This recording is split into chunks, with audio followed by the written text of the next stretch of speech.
pessoal, tudo bem? Bem-vindos. Meu nome é Luiz Felipe e esse é um novo quadro aqui do nosso canal. E a gente vai fazer uma reação ao vídeo do Marcelo Velejador. Ele que tem um canal também muito bacana no YouTube e fala muito sobre os barcos, sobre a vida do velejador, né? Sobre a operação. Para quem quer velejar, é um prato cheio, muito bacana o trabalho do Marcelo. E como ele fez um vídeo aí sobre o FAST 345, na verdade até uma série de vídeos sobre os barcos brasileiros, muito legal, eu resolvi fazer essa sessão aqui, fazer uma reação, um react, né, aí ao vídeo do Marcelo, acrescentando alguns detalhes, de repente até técnicos, né, sobre os aspectos que ele chamou a atenção. Então eu queria levar vocês comigo nessa jornada. Vamos assistir aí o vídeo do Marcelo e eu vou pausando o vídeo e vou comentando a cada trecho. E aí, se você quiser assistir o vídeo na íntegra do Marcelo, sem pausa, sem corte, sem nada, dá uma olhada aqui no link da descrição que a gente vai deixar para vocês, tá bom? Então vamos lá, vamos ver o que o Marcelo está fazendo aí em relação ao 345, que ele falou em relação ao 345, né? Então, o que ele está dizendo, né? Ele está fazendo um approach, uma aproximação bem sobre a vida, né? Do velejador, no caso o Márcio aí, sobre esse barco. E eu achei muito bacana porque ele faz uma análise bem prática, bem objetiva e para a gente vai ser super útil. Vamos lá? Vamos ver como é que fica. No ano de 1979 nascia no Brasil a Fast Yachts. Os primeiros veleiros produzidos pelo estaleiro, com as formas e alguns cascos vindos direto da Inglaterra, foram o Ralph Toner 30.3, o Fast 303, que aliás tem um vídeo aqui no canal, né? Vou deixar o link aqui, e o Fast 345. Assim como o Fast 303, o 345 ele também foi projetado pelo neozelandês Ron Holland, que é esse cara aqui, ó. Essa é uma foto recente dele, que é uma grande referência em projetos de veleiros, tanto de regatas quanto de cruzeiro. O Ron Holland, como ele falou, né, é um cara super importante para a náutica mundial.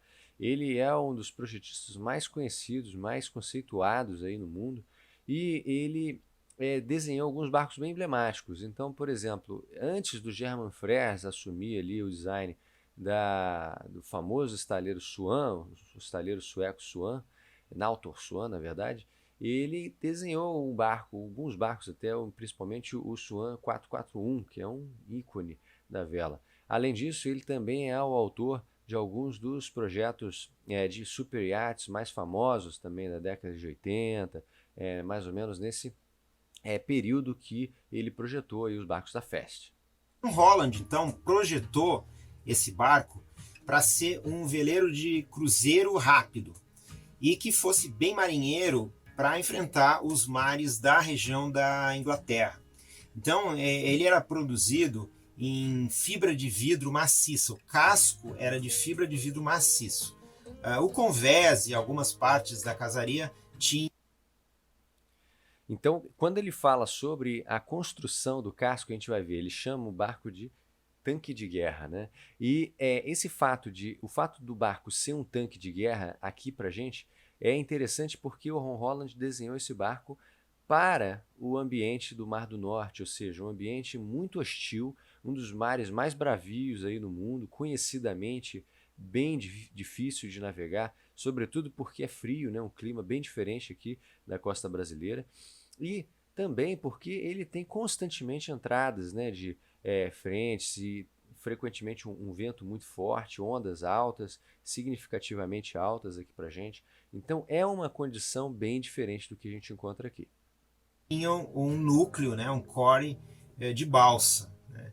Mas o casco era tão robusto e com uma fibra tão grossa que ele virou um tanque de guerra.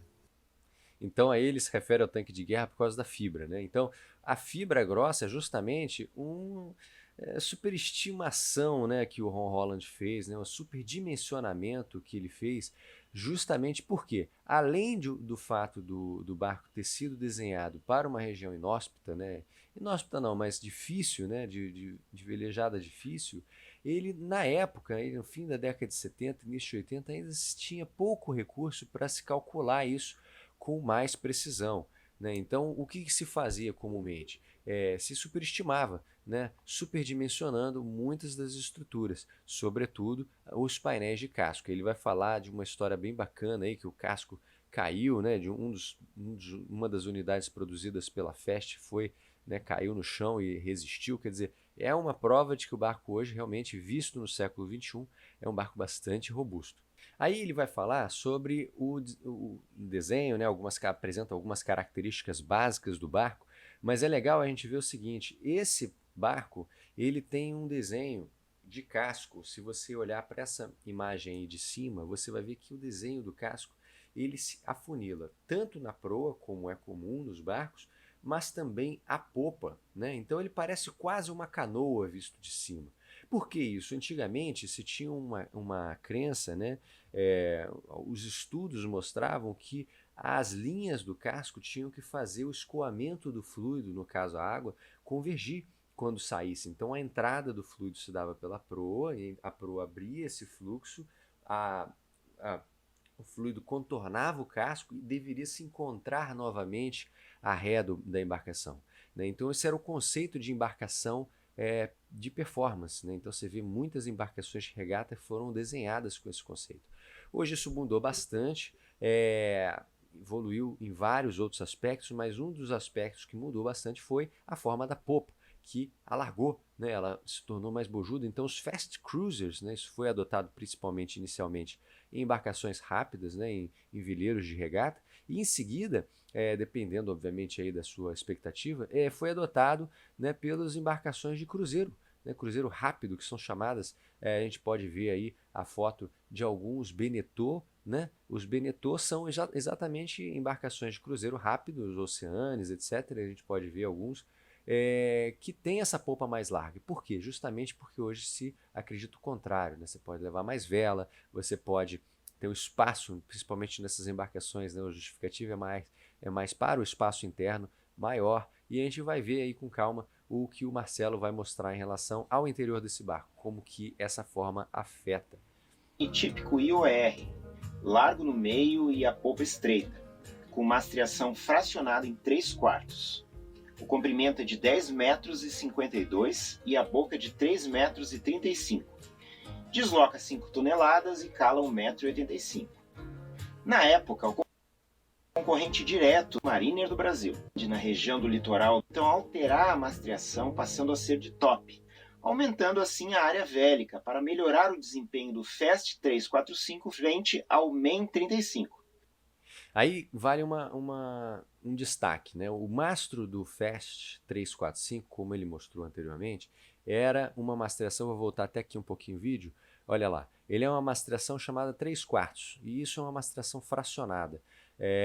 O Fast 345, então, ele tinha uma tendência a ser um puro sangue, né? Quer dizer, essa é uma mastreação usada em barcos de regata, porque se facilita a regulagem das velas, né? Você pode usar o backstay para poder regular melhor a vela de proa, o formato do grande, e quando você tem uma vela de top, isso já não é mais tão gritante assim. Então ele passa de uma versão para outra, né, aumentando um pouco a área vélica e diminuindo as regulagens, justamente para facilitar o uso também do barco pelos cruzeiristas. Permissão para subir a bordo, comandante? Tá, máscara, né? Ok.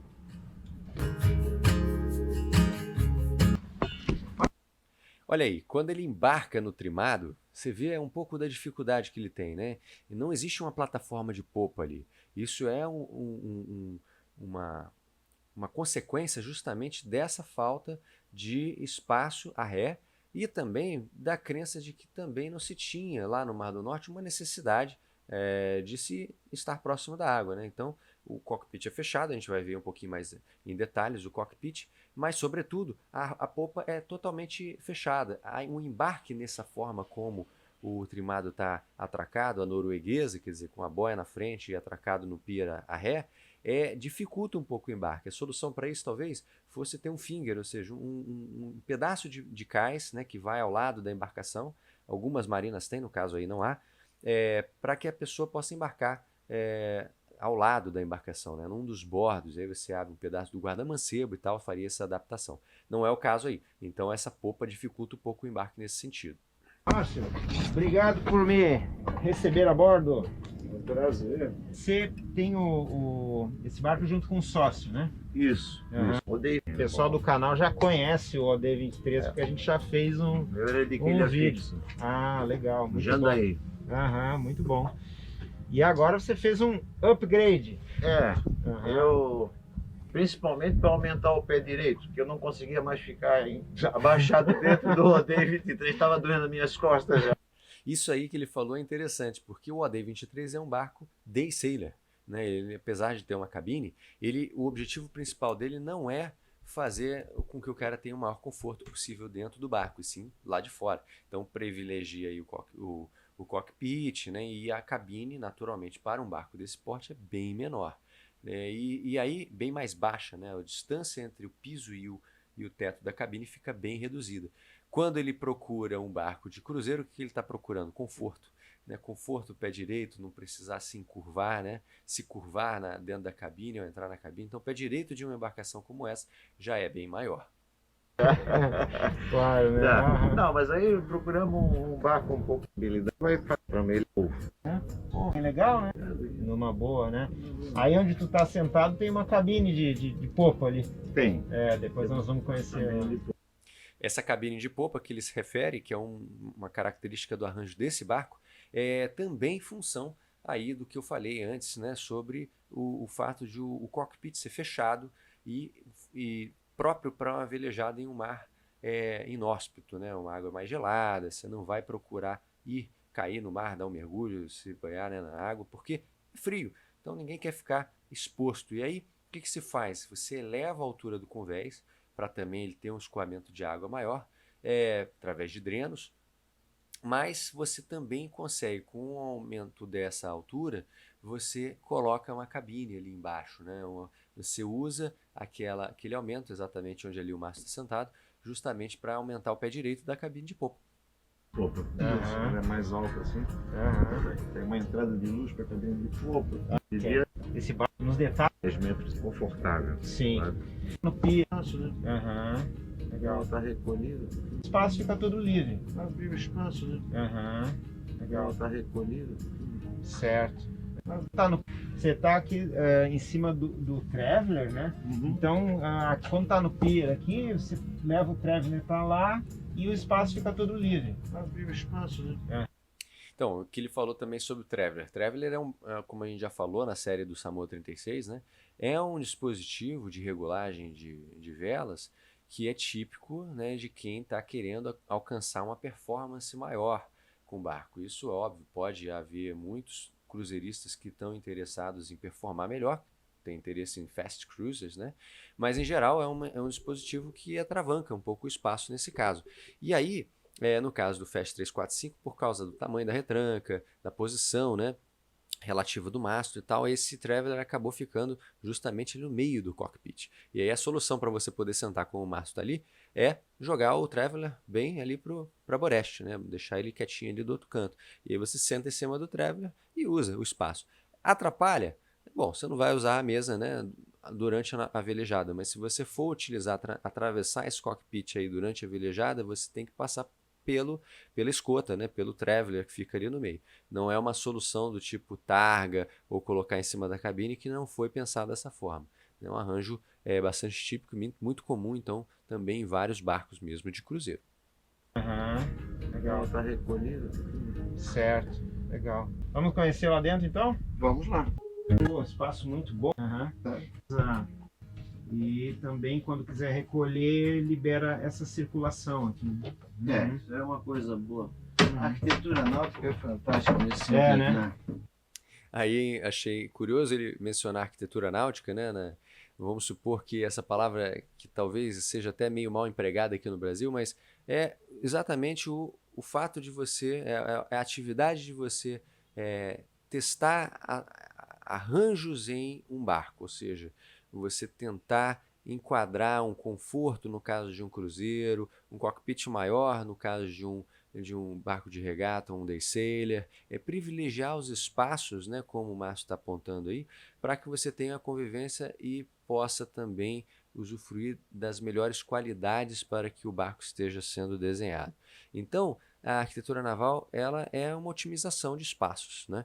A arquitetura náutica, no caso, né, é uma otimização de espaço. A arquitetura naval diz mais respeito à estabilidade, depois a gente pode até falar um pouco mais em outros vídeos.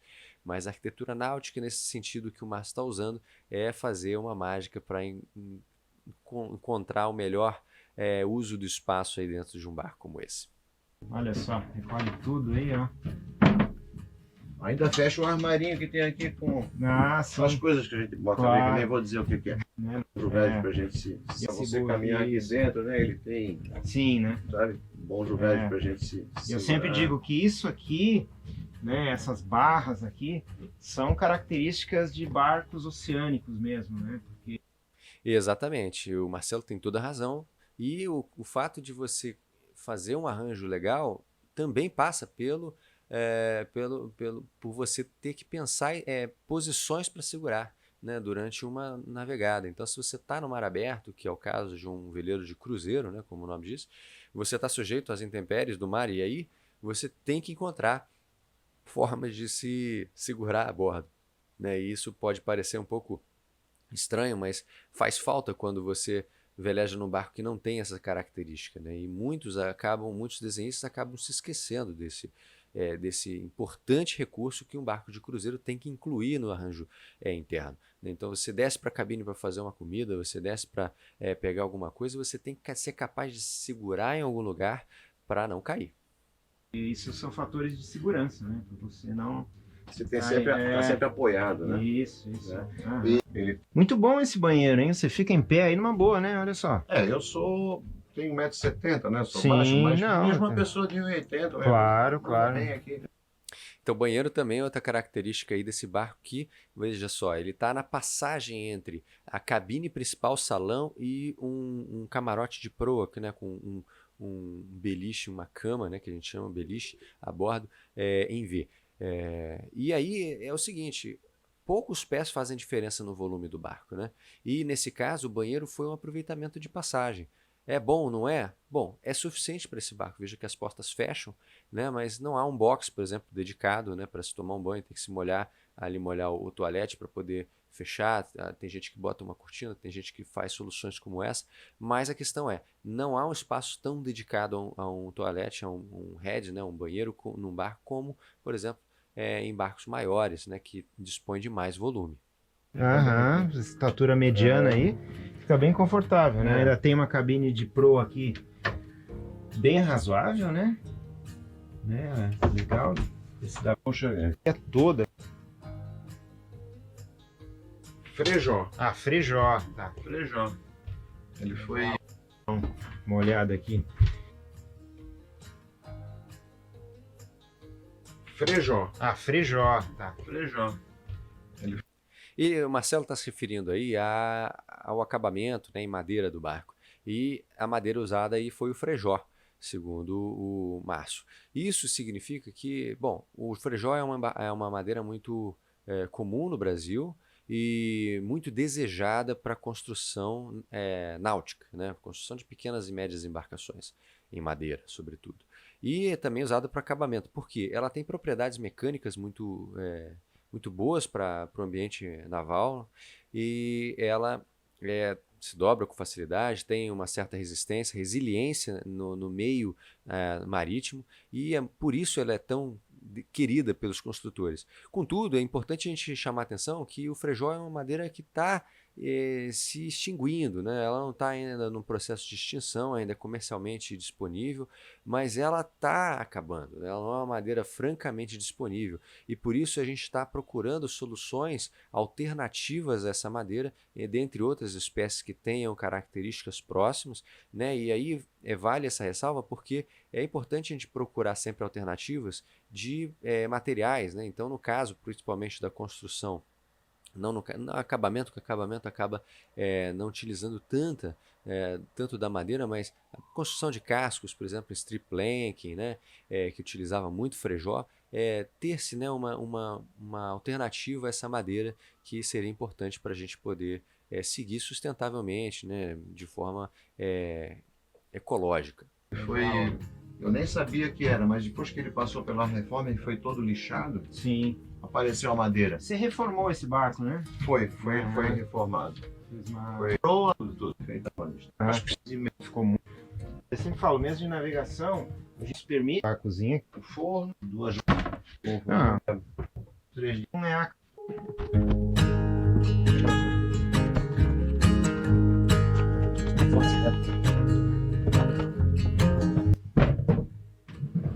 Então aqui está o Precioso. Esse não é o motor original dele, né? Não é o motor original. Esse motor aqui é um Yamaha, né? É um Yamaha, né? Porque originalmente todos os Fast vinham com o Control, né? Que é o motor. Que no manual dele, que veio junto com ele, está lá todo registrado aquele tipo de motor. Sim. Qual é a potência dele? É 29. Então, olha só, esse motor ele não é original do barco, antigamente tinha um Control, como falou o Marcelo aí, e é um motor muito comum em embarcações desse porte, tá? O próprio Samoa pode ser equipado com esse motor também, com esse modelo, mas é o seguinte, veja que provavelmente o Control, que era o motor original, tinha uma potência maior, e aí ele troca por um Yamaha que tem 29 HP, mas uma potência um pouco menor do que possivelmente era instalado nesse barco. Isso porque também o motor foi ficando mais eficiente ao longo dos anos, por 2 motivos. Um, para diminuir o custo, e segundo, para você consumir menos combustível, né? Então ele, com 29 HP, ele consegue propelir essa embarcação, o Márcio vai falar aí, a 5,5, 6 nós, né? Tanto quanto talvez um Control da década de 70 pudesse também fazer com uma potência maior. Então fica mais eficiente. 29, tá bem adequado aqui pro deslocamento do barco, que são 5 toneladas, né? 5 toneladas, Ele na velocidade de cruzeiro, ele bota o barco a 5 nós e meia, 6 nós. Tá ótimo. Então é isso aí, ele propele o barco mais ou menos a essa velocidade e atende, né? Isso que é o mais importante, um motor consideravelmente de volume menor do que possivelmente era o Control, você vê até pelo tamanho da caixa do motor que é disponível, podia ser um motor ainda maior do que isso, mas não há necessidade nenhuma, é importante a gente frisar isso para ficar mais eficiente. Tá ótimo. A velocidade vai durar. Aqui tem a cabine de popa, né? Espaçosa. Muito boa mesmo. Naturais, né? Aqui.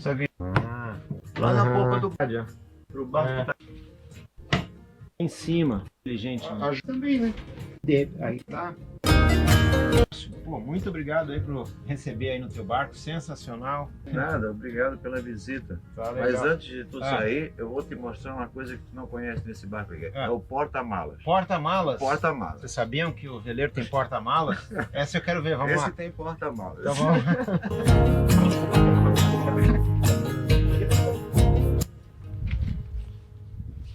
Esse porta-malas é uma característica desse afunilamento aí do barco, né? Então vamos ver como que o projetista aproveitou a falta de espaço causada pelo afunilamento da popa, né? E tornou isso uma característica importante e muito gritante aí do Fast 345.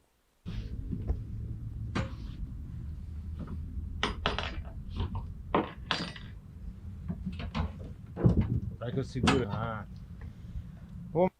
Então observa aí, ele abre um compartimento, estanque, né? Então mesmo que ele perca essa tampa aí, a embarcação continua flutuando, pode embarcar a água aí, não tem problema, ele não é nem vedado, né? Mas ele é uma característica do barco para permitir que você leve coisas adicionais aí, que, né? Talvez um porão, seja um porão, né? Talvez isso seja até um porão, você leva tanque, você leva outras coisas aí, como o Márcio vai dizer, que são úteis ao projetista. Então isso é muito interessante, porque é um barco de cruzeiro, afinal de contas. Pô, mas esse espaço aí é muito bom, hein? Muito legal. Dá para levar roupa para a viagem toda. Aqui é bom. Ele tem 2 galões que não estão aqui, porque a gente não tem feito cruzeiro. Sim. Mas tem 2 galões, um para levar combustível e um para levar água. Maravilha, surpreendeu, hein, Márcio? Então, quer dizer, é uma mão na roda, né? Uma mão na roda para você levar um compartimento adicional, além de tantos porões, compartimentos que esse barco deve ter, mas em detrimento de uma plataforma de popa. Claro, não dá para mudar isso, né? Uma vez você comprou um Fast 345, dificilmente você vai conseguir mudar essa característica, mas é um bom uso de um espaço que antes seria morto num barco com essa forma de casco. Isso que é importante dizer.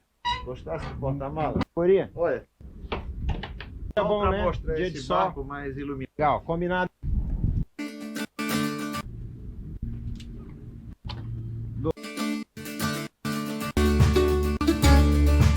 Essa imagem aqui é legal para a gente ver o seguinte, o mastro, né? A gente não falou do mastro ainda, o Marcelo não fez um tour pelo convés, mas é legal a gente ver que é uma embarcação dotada de uma mastreação, né? De um mastro, aliás, e uma vela de proa, de stay, né? Então é uma armação que a gente chama de armação do tipo sloop, Bermudan sloop. E ele tem uma vela mestra e uma genoa, que provavelmente vai ser uma genoa 110, 125, alguma coisa assim. Aí a gente vê um lazy jack, onde acomoda a vela grande, que eles vão subir agora.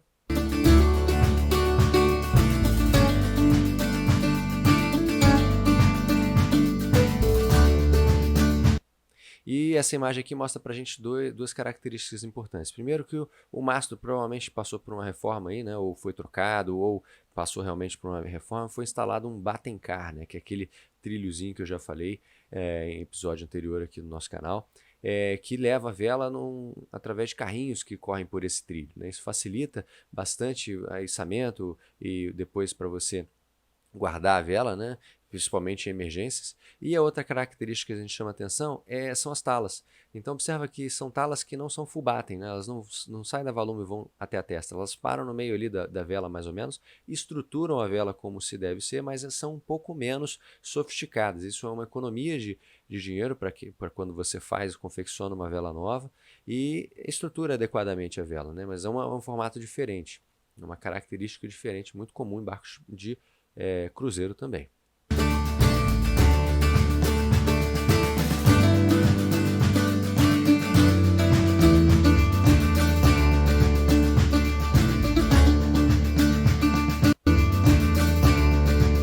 Aqui a gente vê o Marcelo olhando para o alto do mastro, você vê melhor ali aqueles batencars que a gente falou. Olha lá o trilho como passa até o alto do mastro e tem os carrinhos, né, esticando a testa da vela, né, que é essa parte da vela mais colada ao mastro.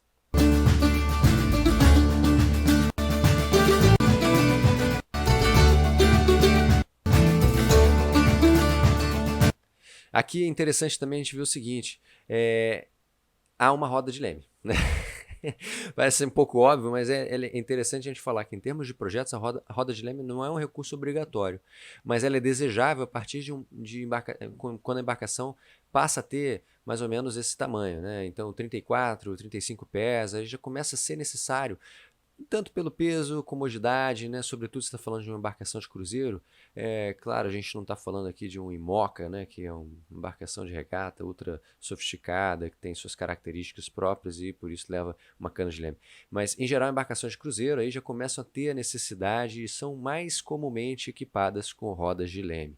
Tá, a partir desse porte. Então, se você está falando de um barco de cruzeiro, né, cruzeiro costeiro ali, tipo um Multichine 23, Multichine 26, coisas assim, né, embarcações desse porte, um Velamar 26, coisas assim, você vê que eles são equipadas com canas de leme, né, que são hastes que você controla o leme e elas são ligadas diretamente a madre, ao eixo do leme, né? Nesse caso aqui não, aí você já usa um conjunto de cabos ou sistema hidráulico, né? Menos comum, mas é possível ainda, para comandar o leme indiretamente através de uma roda que se parece muito com o volante.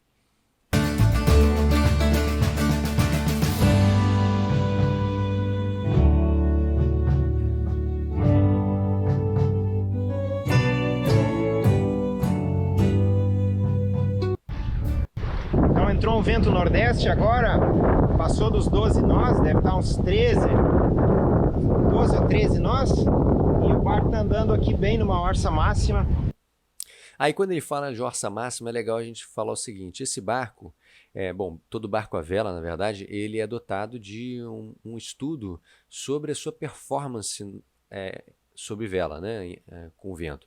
Então, varia-se o vento e o ângulo do vento em relação ao qual o barco navega, ou seja, ele não navega contra o vento, quando o vento está exatamente na proa do barco, e começa a se contar essa performance quando o barco orça, ou seja, quando ele se afasta um pouquinho da linha do vento, mas está ali no mínimo possível, mais próximo possível do vento. Isso chama-se orça máxima, que é a que o Marcelo está se referindo, e mostra exatamente o mínimo, né, de quanto que qual o ângulo em relação ao proa do barco e a proa do vento que o barco veleja. Nesse caso aí deve estar em torno de 40 graus, né, por ser um barco de cruzeiro, né, ou talvez até um pouco mais. Mas é um estudo que se faz em termos de projeto para se avaliar quanto que esse barco orça. Entre 5,5 e 6 nós. Adernando pouco e com uma boa velocidade. Então, desempenho muito bom para o barco de cruzeiro.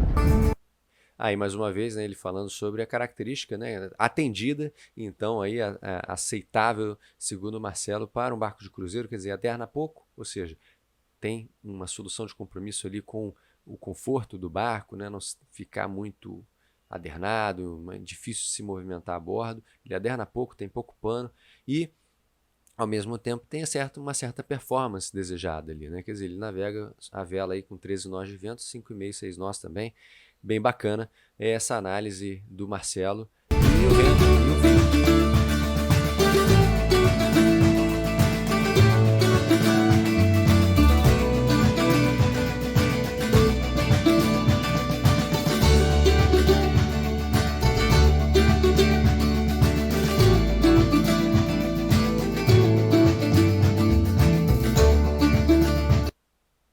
É isso aí, pessoal. Então, se vocês gostaram dessa análise, vamos dar um like aí, curtir esse vídeo. E se vocês quiserem mais reviews como esse, mais reacts, né? Deixem seu comentário aí, inscreva-se no nosso canal e a gente vai continuar aí a todo pano. Vamos que vamos. Aquele abraço, até a próxima. Tchau, tchau.